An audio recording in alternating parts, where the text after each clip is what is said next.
Hi, Vicken. Thanks for joining me and sharing your insights on two modern coins that are scheduled to appear at Stack's Bowers Rarities Night auction at the American Numismatics Association's World's Fair of Money in Denver. Usually when we think of Rarities Night, we think of traditional classic coins. But more and more in recent years, modern material has been making its way into these high-profile auction sessions. When a modern coin gets this kind of billing, it's not necessarily because it is a novelty item or a conditional rarity registry set type coin. Sometimes truly rare and numismatically interesting modern coins present themselves to the market. And in these situations, it's really up to the market to appreciate the opportunity. So I wanted to talk to you about lot 2031 1982D small date cent error struck on a bronze planchet, which made news in the beginning of the year when it was discovered by a Minnesota collector. And lot 2032, the 1983 D cent struck on a bronze planchet in error. At that point, the United States Mint should have been making sense in the copper-plated zinc composition, but this one apparently slipped through the cracks. Both are unique and very important to the Lincoln Memorial Cent series, and both coins, it seems, have a story to tell. Well, I think they're both great rarities in the modern Lincoln Cent series. I as a kid, I myself went through rolls of pennies and separated out the 1982 cents into their large date, small date, and bronze and zinc compositions and collected them that way. But I wasn't sophisticated enough back then to have looked for something like the 82D small date in bronze, which is currently unique. And part of the reason why I think that these are such important coins is that they've remained rare or unique, and people were looking for them for a long time, but it wasn't until 2016 where one was finally discovered. Quality control at the Denver Mint in that era was quite tight. And if they said they didn't make something, which was their position, that they didn't make any 1982D small date cents in bronze, there was a good chance that they hadn't made many or any at all. But we have this one unique piece. It would be great for it to stay unique.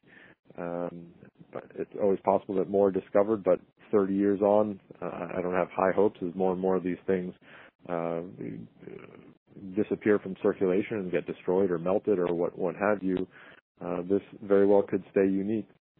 I think I made a case to Ken Brissett that something like this should be included in the Red Book, and his position was that it was the Denver Mint said that it was just that they did not make any of these pieces. So this piece is considered an error that was struck on a leftover planchet from a previous striking of bronze cents. So an error it will remain, but it's a unique piece, very important by standards of modern coins, or any coins for that matter, as a transitional piece. I have a couple comments about this coin. The first thing, this is a coin that has honestly been in circulation. It was discovered by a collector after searching through a $50 bag of cents. NGC grades the coin AU58 brown. It has some obvious contact marks on it from, coming into contact with other coins. And who knows, maybe a coin collector or a number of coin collectors could have received it and changed and spent it without thinking anything about it. So if it was intentionally made, it wasn't made and then spirited away by a worker and then held on to for 30 years until the opportunity presented itself for someone to cash in on it. In other words, nobody who made this coin by quote-unquote accident is going to profit off the sale of the coin. And as far as the second thing is concerned, as far as the term mint error goes, collectors have to understand that numismatists might call it a mint error because of the assumption that this coin isn't supposed to exist, that it's been made in error. But that definition might change, if more examples become known, and the more that turn up, the less accurate a label like mint error becomes. It then becomes a die variety or planchet variety, and probably a very rare one at that. So, if you go back to earlier U.S. coinage, numismatists like Newcomb or Sheldon, when they discover a number of coins that we might today call them in errors, until enough of them materialized, these coins fit into their catalog systems as non-collectible varieties. So in that regard, the sale of this coin is important, and hopefully that spurs the discovery of further examples as well.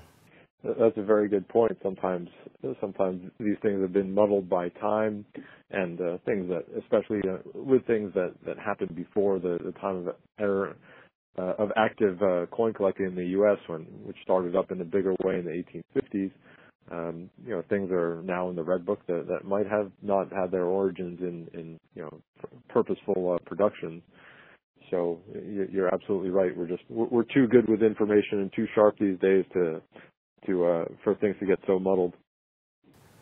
Also, once multiple people can realistically have a shot at it, then that creates the need to have one to complete your set, if you're building one. And, once multiple people have determined that they need an example in their collection or it's not complete, then that creates demand and price pressure. And all of a sudden you have a real market for the coin. And since these coins are scarce, collectors then, have to be mindful of the opportunities to acquire one.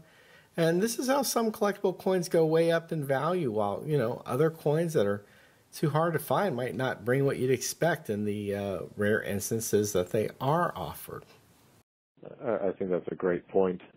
Things need to trade in the marketplace. There needs to be enough of a supply of them to create the excitement, to create the news stories, and to create the interest that drives the demand and drives the prices. I was thinking about this before our conversation. Something like the 1866 no motto, quarter, half, and dollar. They're unique or semi-unique now in museums, but no one talks about them as much because there aren't enough of them to trade, and they've been off the market for so long, and now in the Smithsonian. So you need quantity, you need a coin to trade in order to create that price structure. The Memorial Lincoln cent often gets sold short. It doesn't get the same respect that the wheat cent does. And, I think in large part that's understandable, as the mintage numbers for the Memorial cent period are astronomical. But as a type, the Lincoln cent has... But as a type, the Lincoln Memorial cent has yielded a number of damn hard to find varieties and errors. And it seems that more of them keep popping up. I honestly don't believe that we've really have our heads totally wrapped around the possibilities that exist with the series. The quantities produced are so vast. You have so many opportunities for little variants to happen, whether it's a die crack or die clashing or double dies and repunch mint marks, which are still being discovered in the Lincoln cent series. And you have some fantastic rarities and fantastic varieties in the Lincoln series, which are quite strong. I mean, well, everyone knows the 55 double die, the 72 double die, the 83 and 84 double dies. Very few people know about the 1958 double die, which is basically just as strong as the 55, but there's only 2 or 3 known. So they're not really out there, but they're avidly sought by high-end Lincoln cent collectors. Just look that one up. The doubling is quite astounding. So in the law description, Stacks Bowers notes that a pamphlet from the consignor will be made available to the winning bidder. Can you describe just what the contents of the pamphlet are?